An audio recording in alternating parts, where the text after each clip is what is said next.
Namaskar. Welcome to my channel. This time I'm going to share a very interesting prashna with you. Mr. Durba Banerjee from Calcutta, who's a professor of physics, has asked me a very spiritual question. And his question has got me into circles. I have never done a question like this, and I have not even read about it. So I have tried reading my best. The world right now is reeling under corona. We have lost millions of precious lives. We're still facing natural disasters at so many places, and there is a kind of uncertainty looming over. So, this is a very apt question.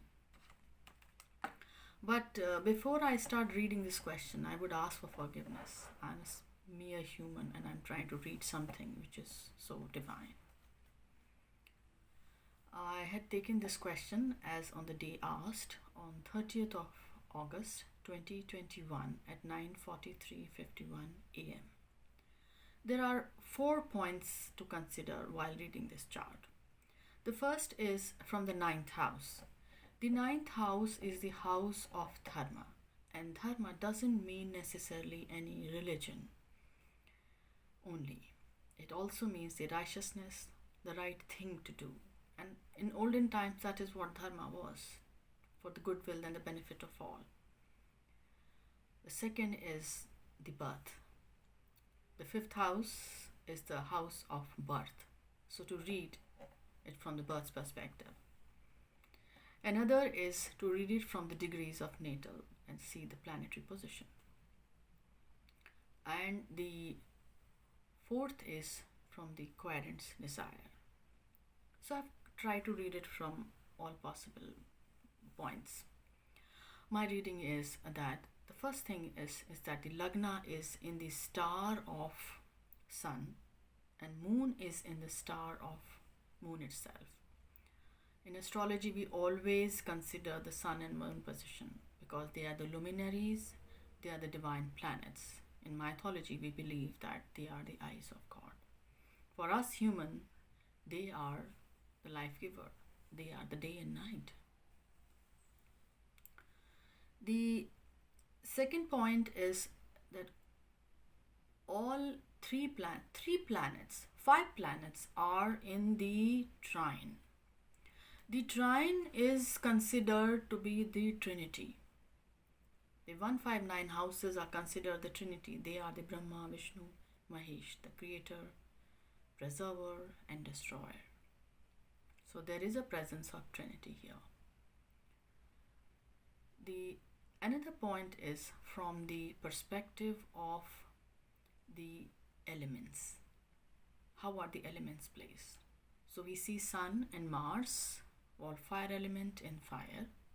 We see the Moon, Rahu, Mercury, Venus, Saturn in the Earth. Ketu is in water sign, Scorpio. Jupiter represents the ether, the spirit. He is in Aquarius, the air sign.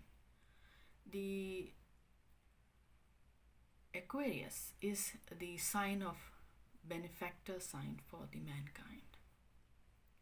So we see that there are all elements here, and the maximum weightage is given to the earth sign, which is a concern here.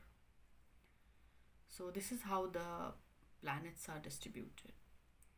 The equation and position among the planets each other is also very interesting because most of planets are either trine to themselves or they are in Kendra to themselves. So trine and Kendra is also considered a very auspicious position. This position and combination is so interesting that even anyone born at this date on this 30th of August with that coordinates is going to be a very special person. But that time is past. We are also looking into the future as per the prashna. But that is what is the strength of the chart. That's what I'm trying to say. The most interesting thing for me in this chart is that there is no planet in the star of Rahu and Ketu. Rahu and Ketu are planets of bondages, Maya, karma. They are the planets of confusion, Maya, bondages, more so. So that means that whoever is going to be there will be free of any kind of bondage. And who is free of any kind of bondage? Truly a soul which has liberated, is pure, has no debt. We are here because of some kind of debt on us. Either we're going to repay it or we're going to pay it. So imagine something which is free of this cycle, which is beyond this cycle. So that's a very fascinating point for me. From the planetary position, the sun is in the star of Purva Falguni, and Purva Falguni is a star connected with origin. Moon is in the star of Rohini.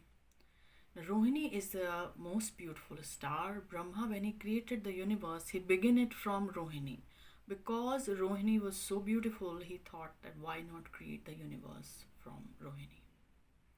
So Rohini is the star of creation. It's also known as Aldebaran, which is the brightest star in the constellation. It falls in the Taurus. So from the sun-moon perspective and the birth planet, they are the birth planet as well. I believe that there will be a birth. The qualities of chart is indicated by the yogas, the combinations, the placements, aspects and conjunctions. They indicate many powerful yogas, the karma and dharma, being a skill, being of kingly, being born of a very royal family, a rich family, very learned, and there is one more point, that the ascendant sun is in Uttarashada. Uttarashada is a star of being someone who is victorious and undefeated. So these are the qualities of the person who will be born. And definitely the combination I feel is a male energy. I feel the direction will be from the southern part of world. So for a male from the southern part of the world with these qualities which I mentioned. And this is what I feel will happen. Time is a very important factor in prediction. My understanding is that this will be in 2080 to 2081. That's a time frame. So I hope I won't be there, many of us won't be there, but I believe that this pure energy will come and heal us. So this was my reading on the question that Mr. Banerjee asked. Thank you for the question, and I thank God for His help, His need for each and every one of us, wherever we are. He takes care of us, He takes care of the earth. Thank you all for watching my channel. Please like and subscribe. Thank you. Namaskar.